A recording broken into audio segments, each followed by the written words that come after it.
guys, welcome back to another video here at the Paper Addict. I hope you are having a wonderful start to 2021 and that it is treating you better than 2020. Today I am working with some photos still from our Nashville trip. This was the Ernest Tubb Record Shop, and we found a guitar store. I don't know if it was with it or next door, I don't remember, but I know these photos were taken on the same day, so I put them all together. I'm using an older collection, Simple Stories So Rad, because obviously the guitars are very much just, wood toned. So I could use pretty much any colors I wanted, but this had some music ephemera. It had some cork, which matched the wood. So it was a really good collection to go with these photos. You also see the sketch I just put up. The left-hand side of the page is based on that sketch from Sketch and Scrap. That's one of their sketches for January. My original plan was to do that layout as one video and then the right-hand side with an Allison Davis sketch as the accompanying video. But you'll see when I get to embellishing, I realized if they're going to be companion pages, I really needed to do them together so that the embellishing, went together and I didn't use too many on one side and then not have enough left for the second side. So I did manage to get a double page layout done in under an hour, which is, huge for me. And I did have kiddos alone that day. My husband was not here, even though it was a Saturday. So even with, can I have a glass of water? I still managed to get it done in under an hour. So I'm very happy about that. I used, the sketch had some strips on the left-hand side. So I originally thought maybe there'd be like some of the cut-aparts that Simple Stories used to have would go there, but I ended up using cut strips of paper. I did distress them. I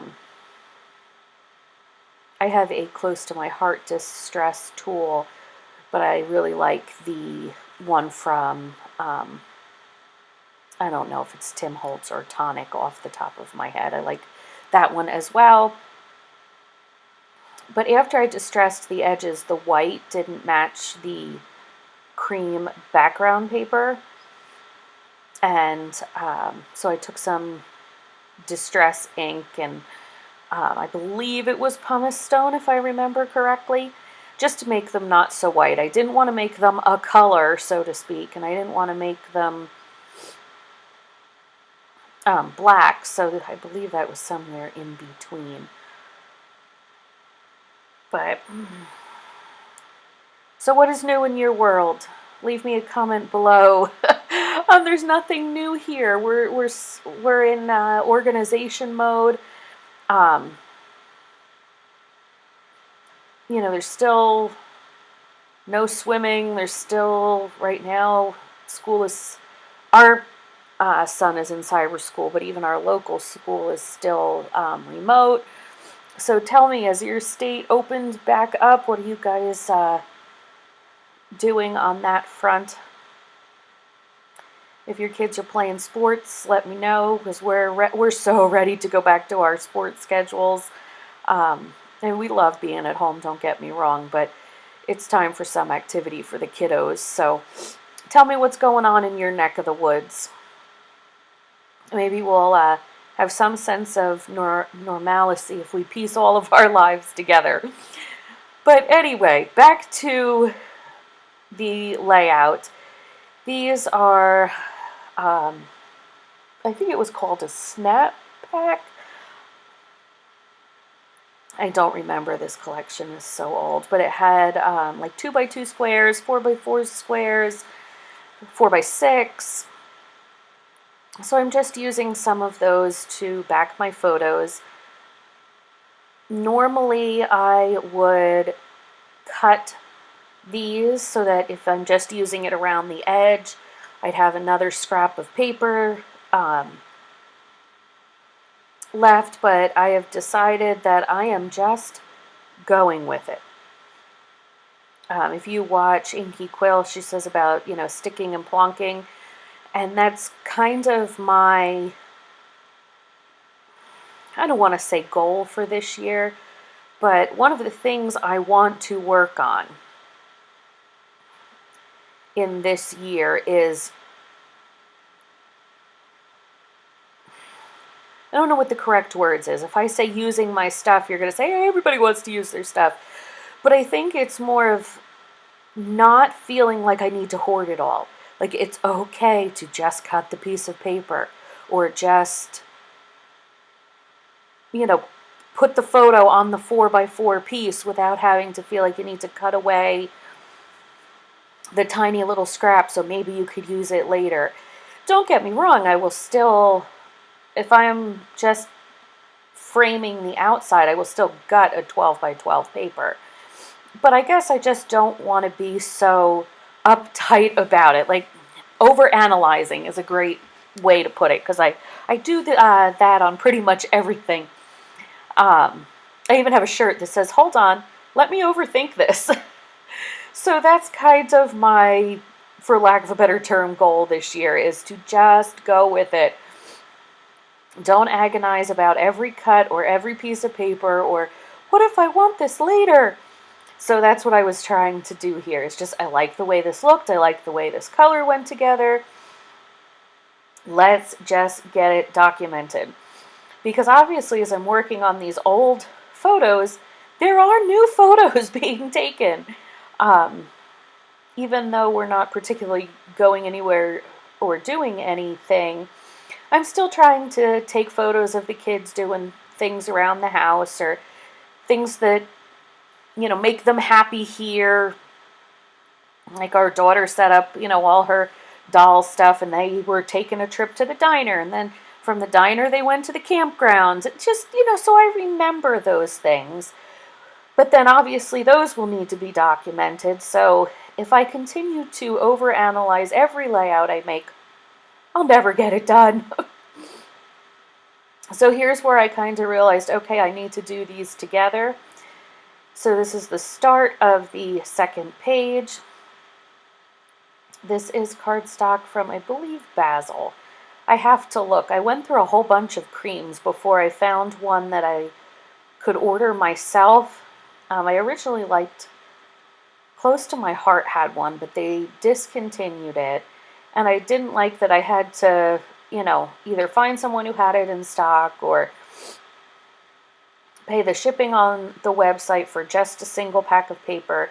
So this I can order myself from who I get my supplies from. But I am going to use, like I said, an Allison Davis sketch on this side. And it worked out really well. When I thought about it originally, I was like, oh, two single page sketches from two different places. But what I did is I tried to match them to each other. Like the Allison Davis sketch didn't have anything particular calling for the right-hand side of the page. So since I was heavy on the left-hand side of the other page, I put that paper with the paint, looks to me like brush strokes, on the right-hand side, so that they were both kind of, here's the end of the page on the right, here's the end of the page on the left. They're both heavy on those sides, so that's how I kind of tied them in together. Obviously using the same collection helped, but since I'm not normally a double-page scrapbooker, I was kind of, not anymore anyway, I used to be years ago, but my friend's like, you hate doing them. You struggle with them every time you do them. Give yourself the freedom to just do single pages. And I found that really freed up my brain to not have to do double pages every time. and I've gotten kind of in that habit of just doing single pages. But it was nice to kind of have the realization in my own brain that, hey, I actually can do them both. So now if I have more photos from an event, I'll feel a little more comfortable going back to 12 by 12 double page and putting sketches together, even if I don't have a double page sketch. If that makes any sense now that I've rambled on. But you're going to see I am going to cut quite a bit of this out right here, because this was probably what took me the longest out of the entire double page, was arranging these photos. I had I had flipped the sketch so they didn't match exactly to how the sketch should be, and I just couldn't get them in a fashion that I liked them. So that took me quite some time. And now I'm ready to start embellishing, and you'll see what I mean about I didn't have very much that tied in with the music theme. So if I had done one page, I probably would have not realized that and used everything on that left-hand page. So I'm going through looking for the stickers that came with the collection. And I have a very nice size guitar sticker. So that was perfect, considering the photos are very much mostly guitars. We went because my husband plays both. He can play electric, acoustic, and bass. And for the longest time, he played bass at church on Sunday mornings. So this is definitely very much a him trip.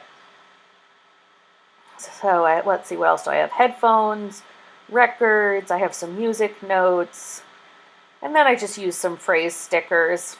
I also have those clear stickers, and I will say, you'll see me later on, I cut the sticker out on the backing to move it around the page, and what a help that was to just have that sticker rather than moving the whole sheet around the page.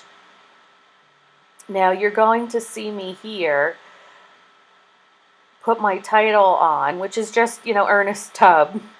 And my husband comes home from work and sees that I have been scrapbooking, and he goes, "Hey." I'm like, "Yes." He's like, "You realize you spelled it wrong?" I'm like, "What?" And he's like, I'm looking at Ernest, like, "How did I spell it wrong?" Thinking that was the word. And he's like, "You had the sign right there. And I only did one B. It's T-U-B-B. So I do need to go back and fix that." But I just used the orange stickers that came with the kit. They were the correct size. Obviously, the color matches very well. But it took me a little time to get them so they weren't crooked. But yeah, here's where I cut that sticker out so I can move it all over the place. Don't be afraid to do that, even if it means you have to, put it in with other ephemera. If it helps you realize where you want it on the page or that you don't want it on the page, I say go for it. The other thing you will see me add to this page is some Nouveau drops. I know the one is Ripened Pumpkin, the one is Midnight Blue, but I forget what the green one is called. I will go back and look it up. And if you're interested, I will have links in the description box below to where you can get some of these products, whether it be from my shop or other places. Before I forget to tell you, you're going to see me tap the back of the paper after I put the Nouveau drops on. This color wasn't coming out well at first. That's why I did it with the first one, and then it flowed better. But I find that after I put them all on, if I kind of lift the paper and flick the back, they level so much better. Other than that, I need to add my journaling. You'll see in just a second. I'll show you where I'm going to do that. Right there above the title. And that's it, guys. Under an hour for a double page layout. I hope you love it. Leave me a comment below on what you guys are up to, and I'll talk to you soon. Bye.